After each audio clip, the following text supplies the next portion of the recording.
어느 날 작은 마을 한 구석에 위치한 철학과 빵집이라는 곳에 사람들의 이야기가 퍼지게 된 흥미로운 사건이 있었다.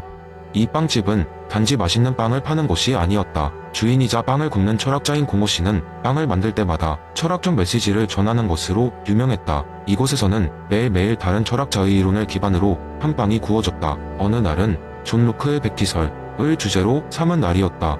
공호 씨는 특별히 빈섭한 모양의 거대한 빵을 구웠다. 그 빵은 마치 하얀 도화지 같은 모습이었고 그 향기는 거리 전체를 가득 채웠다. 이 빵을 본 사람들은 단지 빵의 모양 때문이 아니라 그 속에 담긴 깊은 의미에 이끌려 빵집으로 들어가게 되었다. 그날 모인 사람들 중에는 마을의 어린이들부터 나이가 지긋한 어르신 그리고 여행자들까지 다양했다. 공호 씨는 빵을 하나씩 나누어 주며 환하게 웃으며 말했다.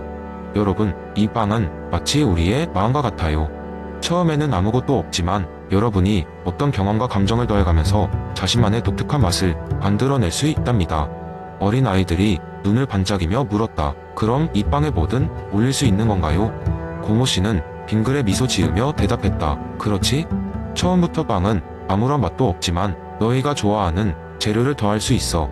과일, 초콜릿, 크림 어떤 것이든 좋아. 그건 너희가 어떤 삶을 살고 싶은지 선택하는 것과도 같단다. 이 말을 듣자 아이들은 신이 나서 자신들만의 토핑을 올리기 시작했는데 누군가는 달콤한 것을, 누군가는 신맛이 나는 것을 골랐다. 그들의 선택은 모두 달랐지만 결코 틀린 선택은 없었다. 한편 나이가 많은 어르신은 그 빵을 물끄러미 바라보며 말했다. 내 인생도 이 빵처럼 많은 경험들이 쌓여 지금의 내가 되었지. 지금 와서 보면 남긴 것도 없고 가져온 것도 없는 듯하지만 결국 중요한 건 내가 직접 겪고 느낀 것들이었어. 공호 씨는 그 말을 듣고 빵 하나를 건네주며 말하였다. 맞아요. 그 경험들은 우리가 누구인지를 만드는 것이죠. 이 빵도 우리가 어떤 맛을 더하든 그 자체로 소중한 것처럼요. 그날 공호 씨의 빵집에서는 웃음소리와 환담이 끊이질 않았다. 사람들은 각자의 삶과 경험에 대해 이야기를 나누었고 서로의 빵을 한 입씩 맛보며 서로의 경험을 이해했다. 이 빵집에서 나온 사람들은 존 로크의 빈섭한 이론을 통해 자신들이 가진 가능성과 경험의 가치를 깨달았다. 공호 씨의 철학과 빵은 단순히 먹고 끝나는 것이 아니라 그날 그곳에 모인 모든 사람들이 가슴에 깊은 울림과 깨달음을 남겼다.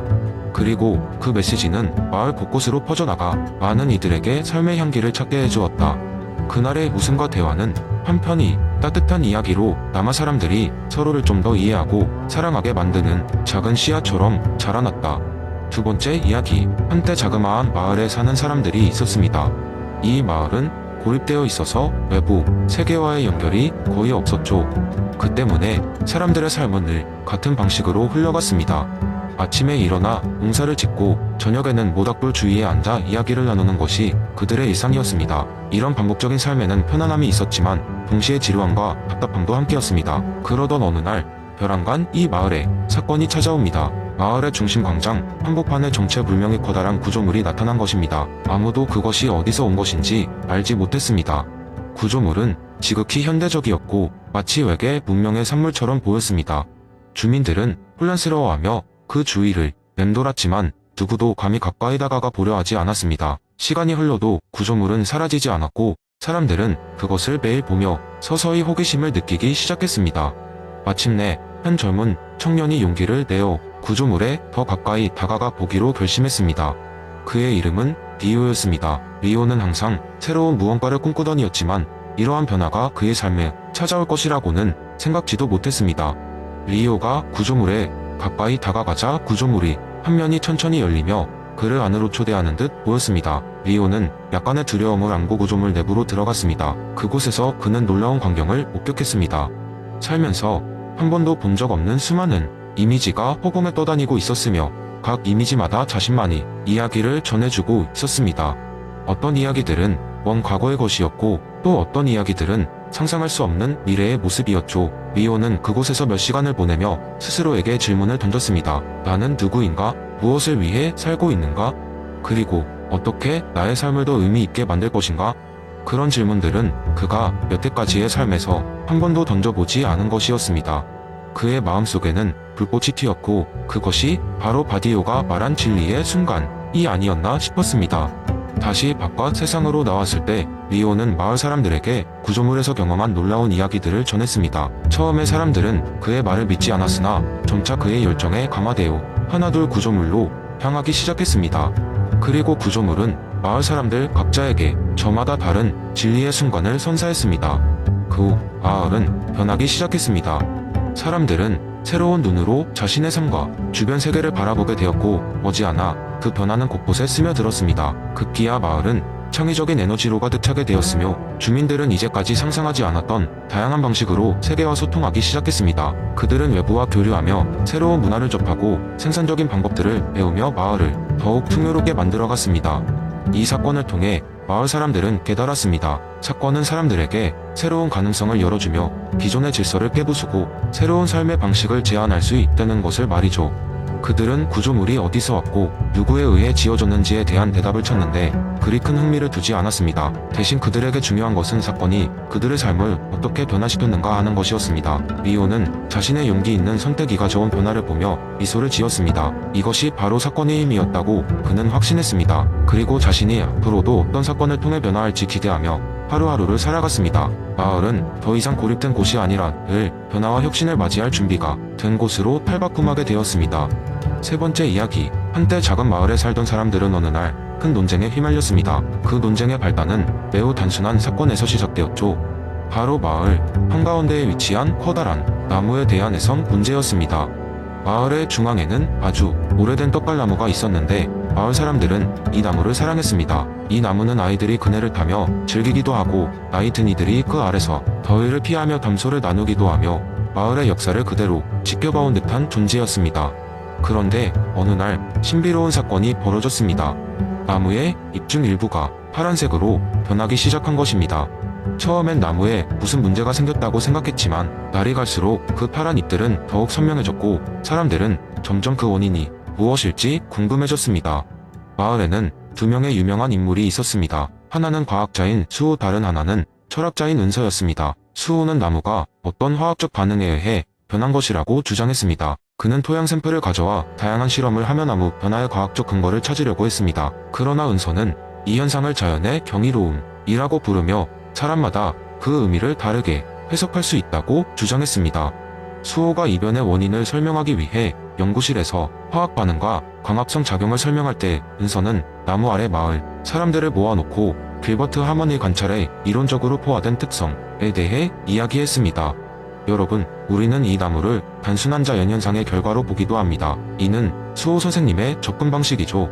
하지만 우리가 무엇인가를 본다는 것은 사실상 우리의 지식 경험 그리고 믿음에 의해 이미 다르게 해석된 결과물이라는 하먼의 이론을 떠올려 보세요. 은서는 그렇게 말했습니다.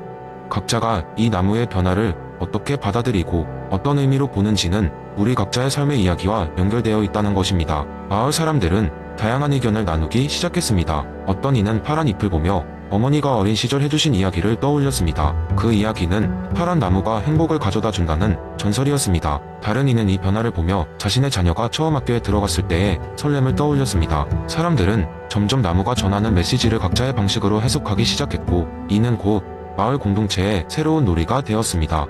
나중에 수호와 은서는 훌륭한 협력자가 되어 과학과 철학을 결합한 다양한 강연을 열었습니다. 마을 사람들은 이 강연을 통해 서로 다른 관점과 해석을 어떻게 조화롭게 받아들일 수 있는지를 배웠습니다. 마을의 떡갈나무는 그 후로도 계속해서 그들 가슴속의 해석의 다양성과 이해의 상징으로 자리 잡았습니다. 결국 이 나무 사건은 마을 사람들이 인생을 바라보는 방식을 변화시켰고 수호와 은서가 전하는 이야기는 세대가 지나도 계속 이어지며 많은 사람들의 마음을 사로잡았습니다. 하먼의 이론은 단순한 철학적 이론을 넘어 실생활에서도 직관적이고 재미있게 녹아들 수 있다는 것을 모두에게 깨우쳐 준 사건으로 남았습니다. 네 번째 이야기. 맥스 셀러의 가치 계층 이론에 기반한 흥미로운 이야기를 시작해 보겠습니다. 이 이야기는 한 젊은 철학도가 경험한 특이한 날에 대한 것입니다. 한때 철학을 깊이 있게 탐구하던 한 젊은 철학도 앨리스가 있었습니다. 그녀는 독일의 한 작은 마을에 살면서 오래된 도서관에서 대부분의 시간을 보내며 철학적 담론과 책 속에서 답을 찾고 있었습니다. 하지만 항상 그녀의 마음속에는 인간의 본질적인 가치가 무엇인지에 대한 의문이 떠나지 않았습니다. 어느 날 앨리스는 도서관 구석에 먼지가 쌓인 책장에서 셀러의 오래된 작품을 발견하게 되었습니다.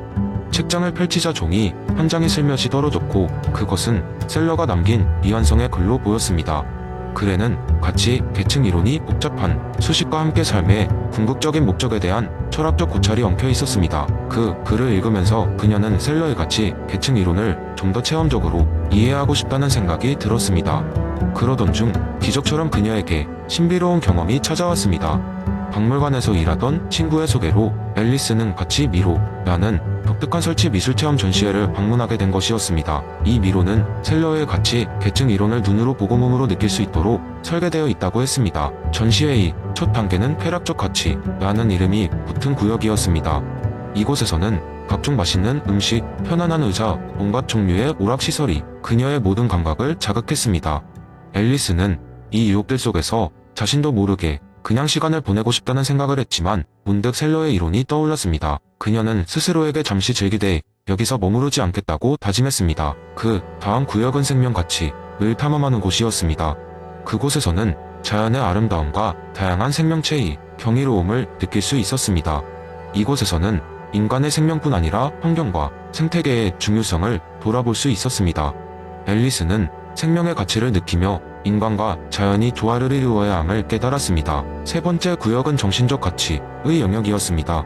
이곳에서는 철학자와 예술가, 과학자들의 다양한 작품과 사상을 마주하며 인간의 지적 탐구와 창의력이 얼마나 중요한지를 실감할 수 있었습니다. 앨리스는 이곳에서 지식의 깊이와 넓이를 느끼며 진정한 삶의 목적이 무엇인지 성찰하게 됐습니다. 마지막으로 그녀는 신적 가치라는 이름의 구역으로 들어갔습니다. 이곳에서는 고요한 명상 공간과 함께 인간이 이해할 수 없는 신비한 경험 속으로 빠져들게 하는 건축물들이 기다리고 있었습니다.